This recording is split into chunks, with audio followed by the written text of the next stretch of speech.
to another ASMR video while I study for my naturopathic board exams. Today we have my dad here on the table, and he's going to be our model to help demo some of the things that we're going to learn today. Okay, so before we get started, why don't you go ahead and make yourself comfortable, and I'm just going to start today's session with an intention. So if you could consider what brought you here to this channel today, what you're looking for, and from here take a slow, easy, deep breath in and exhale, let it out.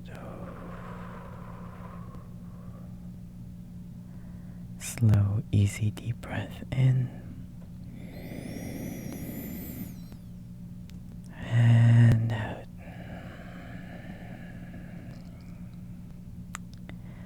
One more time, just reminding ourselves what brought us here, what made us click onto this thumbnail, what is it that we are needing right now. Slowly breathing that in and exhale anything that you no longer need or is no longer serving you for this moment.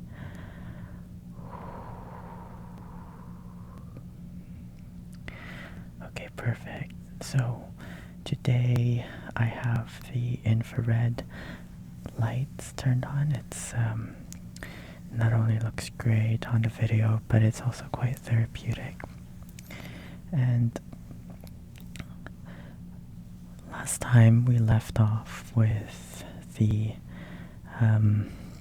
REN meridian, or the conception vessel, which runs on the anterior or the front portion of the body. Now we are going to be working our way onto the dew meridian, which is on the posterior aspect of the body, hence why we have my dad here on his stomach so that we can take a look at the back. But before we go ahead with the traditional Chinese medicine, I wanted to go over the anatomy of the spine first.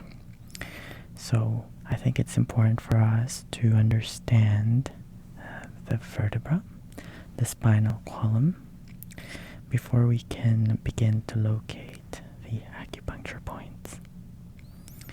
It's also very important for us to understand the musculature of the back.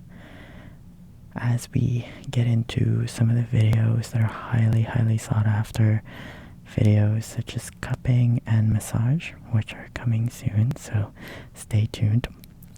Thank you for bearing with me as I move my videos slowly, one step at a time, as I study for my boards.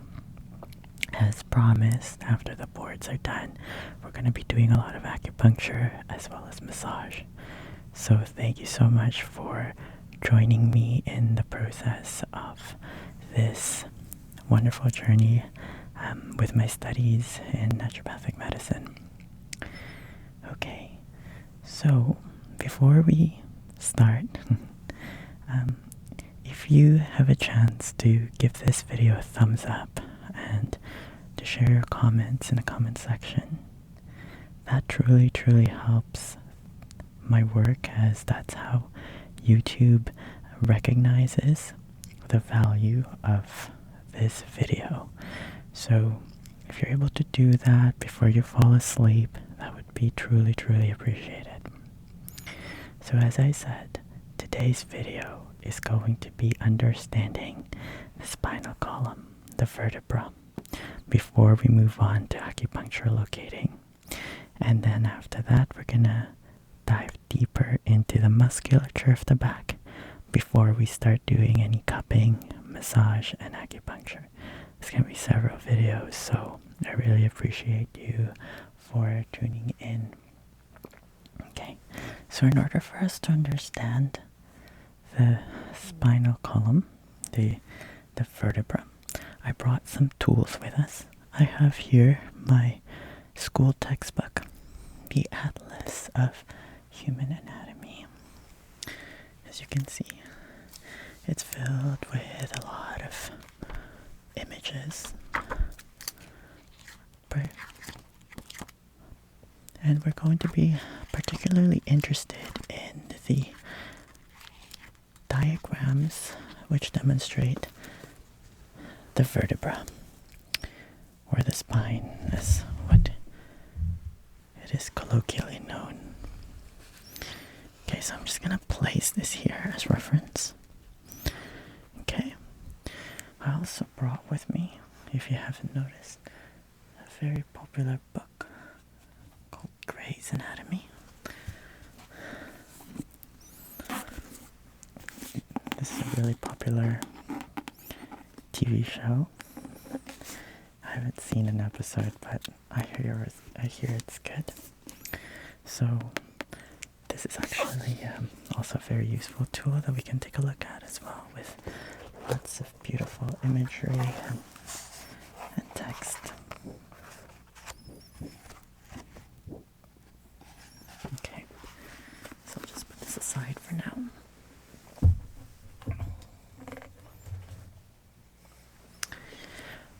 One very useful tool that I brought with me are these anatomy flashcards. These flashcards is essentially what's in that textbook, but much smaller and more convenient. So if I ever need to show you an image as such, I can just bring it up close to the camera so that you could kind of see. All right, so I really love anatomy. It wasn't the easiest subject for me because it has a lot of rote memorization, but later on I came to appreciate and understand why we need to know so much about the human body. Okay, so for the purposes of this back examination, I'm going to don on some gloves, some see-through gloves, so you could still appreciate my nails and at the same time get the ASMR sound effects. After that, I'm going to remove the gloves when it comes to the application of the stickers on the due meridian or the governing vessel meridian. Okay, how does that sound? Good? Okay.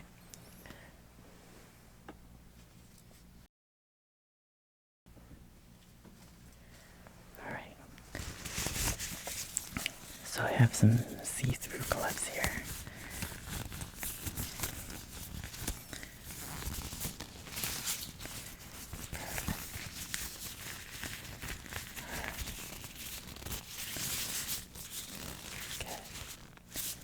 Okay. There we go. Alright. So, one of the things we can do before we begin is to actually moisturize this back. We're still in March. Well, today's the last day of March. So we're kind of transitioning from winter to spring. So the air can still be quite dry and very common for people to have dry skin. So I'm going to moisturize the back.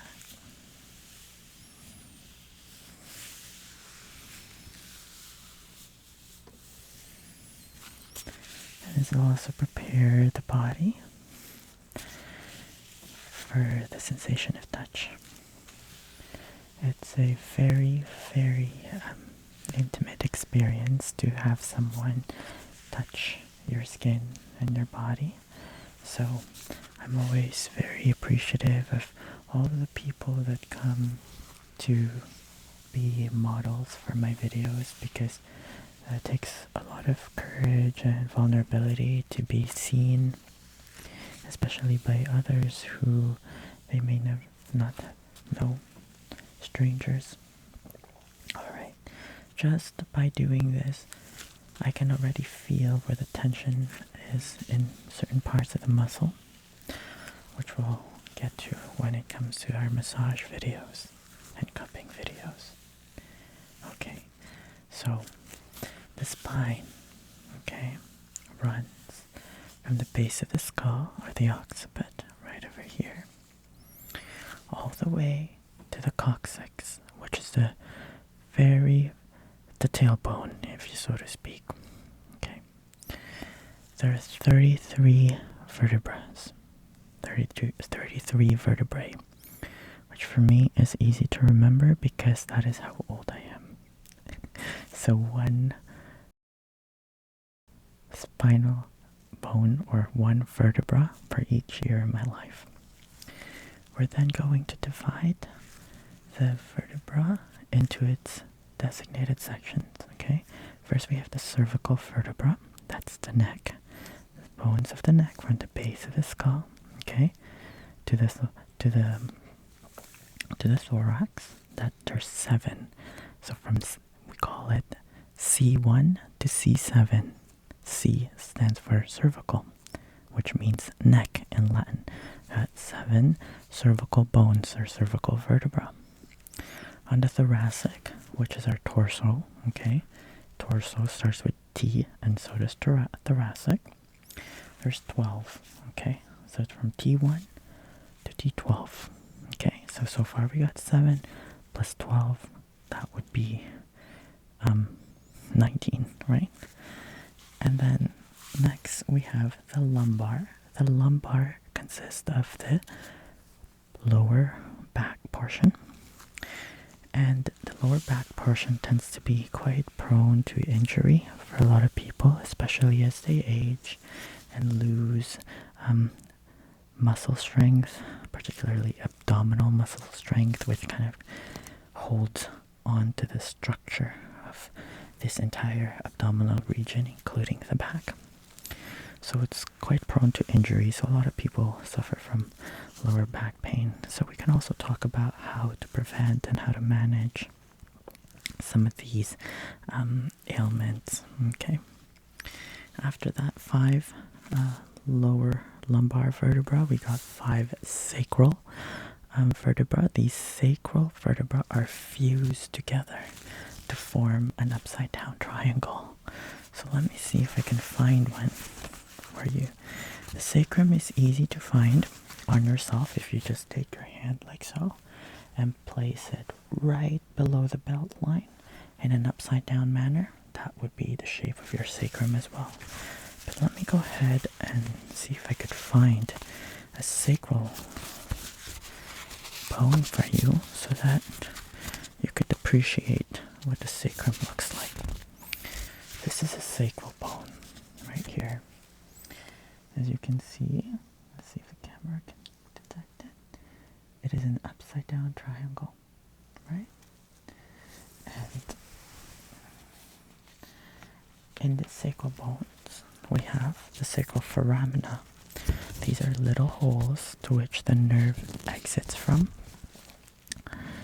And those are particularly fun to locate because those are actually acupuncture points which we insert needles into. And we tend to insert longer and bigger needles like so, which I'll hold up into the camera. This is the length of a needle that we would insert into those sacral foramina.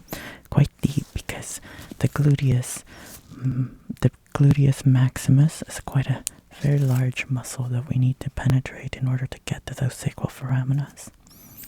And lastly, at the base of that sacrum, so there's 5 fused sacral bones. They're immovable, can't move because they're fused together. At the base of that is the coccyx, which is a tailbone, which comprises of anywhere from 3 to 5 bones, depending on the person. Most people have 4, okay? So when you add that up, 5 plus 4 plus 5 plus 12 plus 7, you get roughly 33 bones. Okay, it may vary depending on the individual, long as your back is healthy, your spine is doing its function, which is holding you upright, and it's pain-free, then that is a good sign. The other thing to note as well is that the back, okay, is not a straight line. Okay, so when people say stand up straight, it's actually not like that. The back has its natural curves. Okay, it's kind of like an S shape. Over on the neck, we got a convex or a lordosis. Okay. On the thoracic part is a kyphosis. It naturally just curves over. The lumbar is a natural lordosis, which is convex, and then it becomes concave again towards the sacrum and to the coccyx area. Okay. When we were born as a baby, we only had one lordosis. We had one shape, which is a U shape, because we were curled up into a fetal position. And then as we begin to stand upright, our back forms this S shape to accommodate the weight that we put on it, the impact as we move, as we walk, as we run. That shape turns out to be more stable than just a straight rod. Think about it like a bamboo. A bamboo is able to bend as it's able to resist the pressure, whereas a tree trunk that is quite solid and straight is easier to break. Okay, so that's why we have that anatomy of the back. Okay, how's everyone doing so far? You're still awake? You're still with me? Okay, good. So now we're going to begin the mapping out of the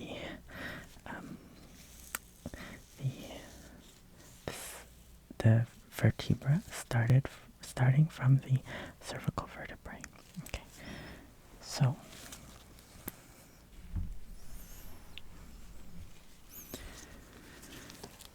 starting at the cervical vertebra, here we have the occiput, and as I said, we have 7 vertebrae. So you can even feel this on yourself by placing your hand right behind your head and just poking right at the center. You'll feel a very pointy part called the spinous process of the cervical vertebra. So the vertebra from the cervical, thoracic, and lumbar has a pointy part called the spinous process that serves as an attachment point for a lot of muscles. Okay, so from there you can count from the base of the skull. That's C1, then C2, C3, C4, C5, C6, C7. Okay, now just to demonstrate what I'm talking about here.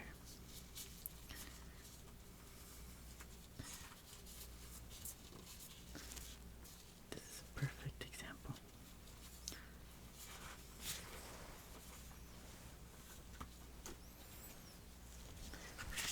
This diagram here demonstrates a typical spine, a typical vertebra of the thoracic. Okay, it's just easier to see the spinous process that we're feeling, which is this long extension on the posterior aspect. Okay, there's also the transverse process, which we can palpate as we go down, but this is the most palpable for most people, the spinous process. These processes, as I said, are attachment points of muscles that enables the spine to move either laterally, sideways, as when we bend our back sideways, or in a twisting motion, or flexion by bending forward, or extending. So flexion, extension, lateral flexion, and rotation. Okay, so speaking of rotation, the cervical vertebrae, which runs here, are excellent joints that are are able to have a lot of mobility. So we're able to turn our neck from side to side in a rotation, up and down, flexion and extension. Okay, the cervical vertebrae are the most mobile of all vertebrae. They're also quite small, and what's interesting to note about them is that their spinous processes have a bifid shape, kind of just like this mermaid pen, where there's a two split at the tip. You can see that in cervical vertebra. Here you can see the bifid shape of the transverse process. So it kind of splits like a mermaid's tail, but not in all people. It's more prominent in certain ethnic backgrounds. On this diagram as well, as you can see, this is demonstrating the C1 and C2 vertebra, or what we call the atlas and the axis. The atlas is this C1, the first vertebra, which you can see here. As you can see, it's shaped quite differently from C2, which is on the other side over here. And that's because the flat portion is the occipital facet. That's where the skull basically attaches to your first neck bone, or the cervical bone, and that's why it's in shape as such. This allows for that flexion and extension, as I said earlier. And then the C2, or the second vertebra, has this pointy part to it called the odontoid or dens, which then locks in and merges. So if that's the dens, this is a C1, it goes in there, and that enables the neck to kind of rotate in a fashion of yes or no, so that or no, so that you can turn your head around and say no. Okay, so that is the C1, the Atlas. Atlas named after the Greek god who holds up the earth. In this case, it's holding up the head. And C2 has that prominent pointy bone, which is the bone that serves as this joint where the neck can then rotate. Okay. Those two bones are called atypical vertebra because they don't look like a typical vertebra, which, as I showed you earlier, looks like this. Okay, this is a typical, you can see, and this is the atypical. They look a little different, right? Next to each other. Typical, atypical. You can see the difference, right? So, as I said, there's 7 cervical vertebrae. From 1, 2, 3, 4, 5, 6, 7. And the 7th one is also an atypical one because it has a very, very long spinous process. The 7th vertebra probably has the longest spinous process out of all the vertebra. Okay, so I'm just gonna mark that. The best way to find this, well, you can feel it for yourself, but the best way to find this is if you ask the person to rotate their head from side to side, which I'll do in this motion. So I'm just gonna rotate the head side to side this way, and then that way. Okay, flexion and extension. I'm gonna flex and extend. The C7 will move, okay, but the T1 will stay stationary. So for this reason, I know that it's this part over here. I guess that lotion is now giving us some issues. So this portion, this here.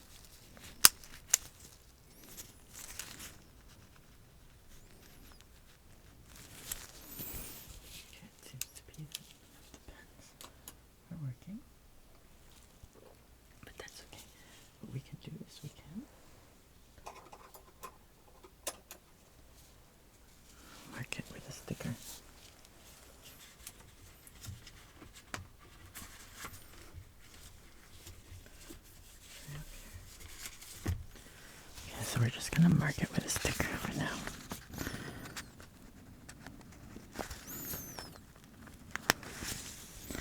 Okay, just so you know that this is where the C7 is.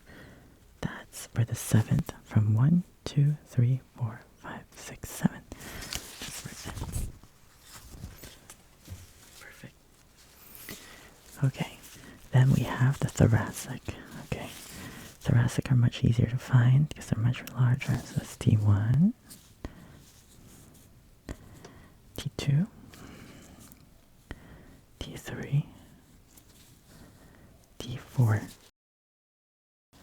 So T4 can be found on the spine of the scapula. So this is the scapula, which is a floating triangular shaped bone. Okay. And there is a spine, which is this kind of very bony aspect on the superior portion of it. And that is always aligned for most people, not always, but for the majority of people, that the spine of the scapula, which is this bony, long aspect of the scapula and the superior portion, tends to align on the T4. That's a shortcut of how to find T4. It's always, of course, more accurate to count from the top. We already know how to distinguish C7 from T1, C7 being movable, T1 immovable when we're rotating the neck. Okay, that's 1.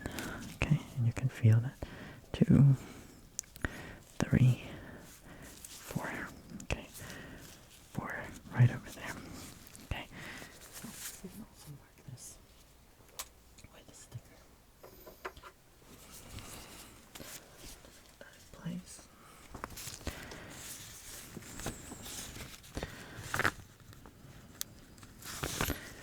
So we said D4 right over there.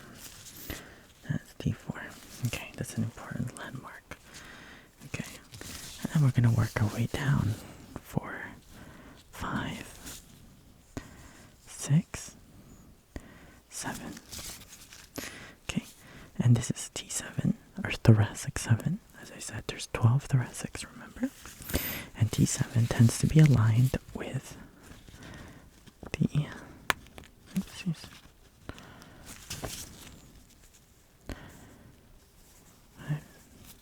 4, 5, 4, 5, 6, 7, right there. So the seventh thoracic vertebra tends to be aligned to the base, to the apex, the pointy part, the tip of the scapula. So the scapula is this triangular shape, like an upside down triangle, similar to the sacrum. You can see it in this person, that the tip is right here, and it tends to align to the 7th. Okay, so that's 4, 7, that's 8. Okay, that's 8. And then the spaces are getting larger and larger, so that's 7, 8, 9, 10, 11, and 12. So I'm just going to mark the 12th one, okay, so that way we have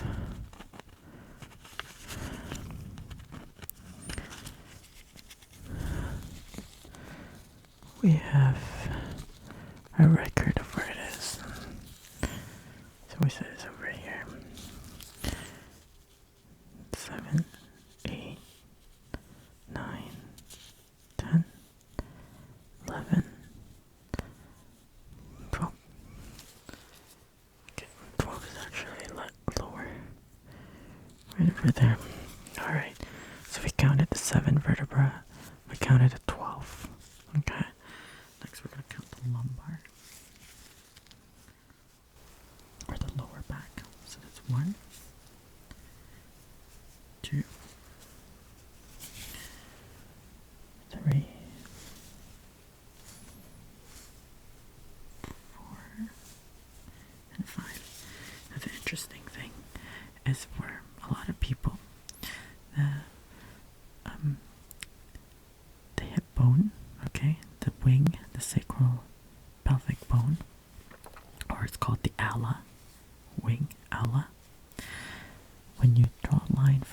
very tip of that to this, that tends to be the fourth lumbar vertebra. That tends to be L4. That's just a little shortcut. So we can an L4 there, right? So this is the hip bone, the sacral ala, the wing shape. Alright, on the pelvis. Pelvis is kind of like a bowl, right? So the sacrum attaches to large wing-shaped bone, sacral ala, and a very tip. That's where it is. Alright. If that's L4. And then this is the sacrum. Sacrum starts over here. Perfect. Okay. There's the sticker over there.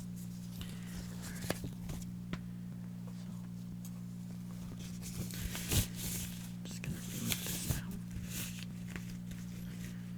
And so we can now see that we've mapped out and located the cervical, thoracic, lumbar, and then the sacrum, which is over here.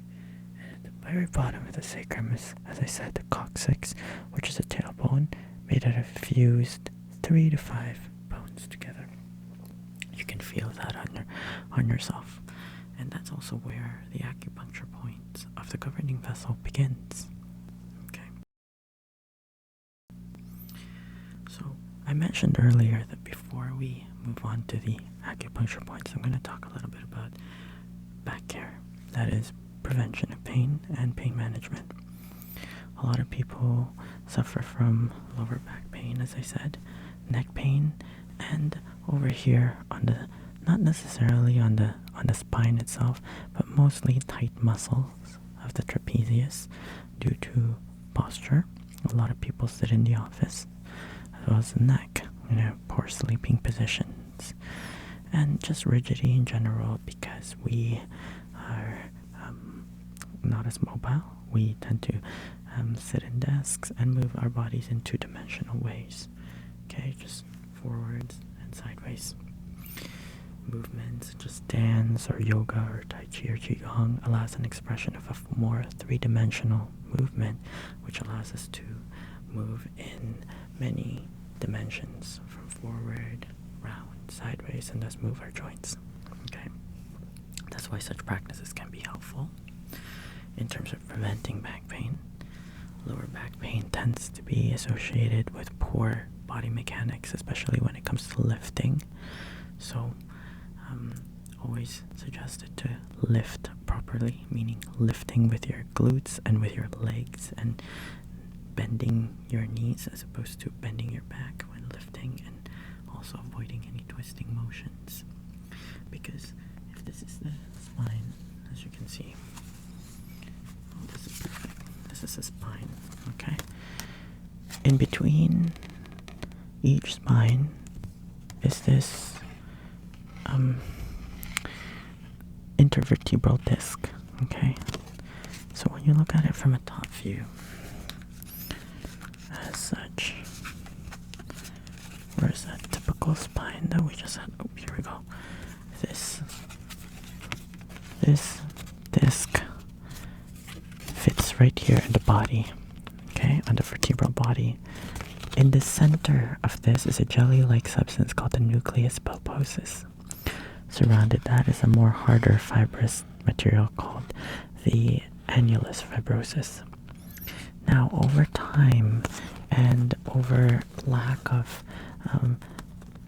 hydration, lack of mobility or flexibility, that annulus fibrosis, that tough protective coating keeping the jelly-like substance inside, can begin to get torn, right? Especially with improper body mechanics, with lifting.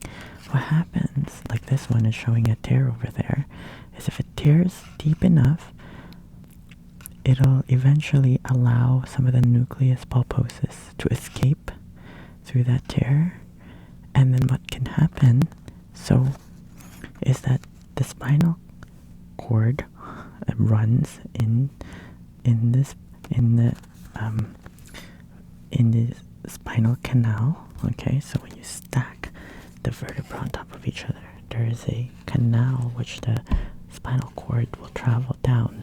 Okay, so here's the intervertebral disc, and if that nucleus pulposus bulges out, it can create a compression into that canal, thus putting pressure into the spinal nerves, and that's what causes a lot of back pain for a lot of people, or what they colloquially call as a slip disc. In fact, the disc hasn't slipped. It could happen. The disc could slip. There are cases where that could happen. For majority of the time, it's actually the bulging nucleus pulposus that is exerting pressure onto the spinal cord, thus causing sharp-shooting pain or localized inflammation in the area. So that's why it's very important to check, your desks, your posture, make sure that they're ergonomic, your lifting mechanics. There's plenty of techniques out there which you can research on your own, but primarily that's the reason for low back pain. And treatment for low back pain can be very extensive, it can be very costly, and it can be lifelong. So the best cure, in my opinion, is prevention. So by preventing, and it's never too late, it doesn't matter how old you are, you can always begin with gentle movements.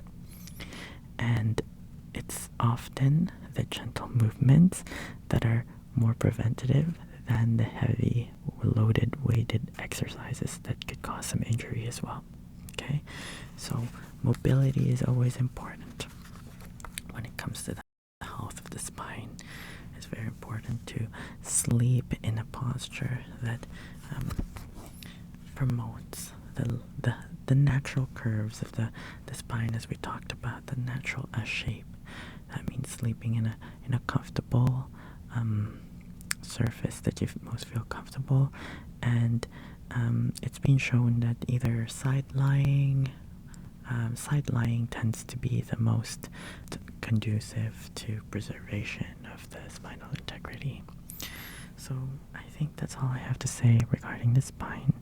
If you have any questions about this, put them in the comments and I'll see if I can answer them. Okay, or at least direct you to sources where you can get more information. But for now, we're going to move on to the second part of this video, which is mapping out the governing channel.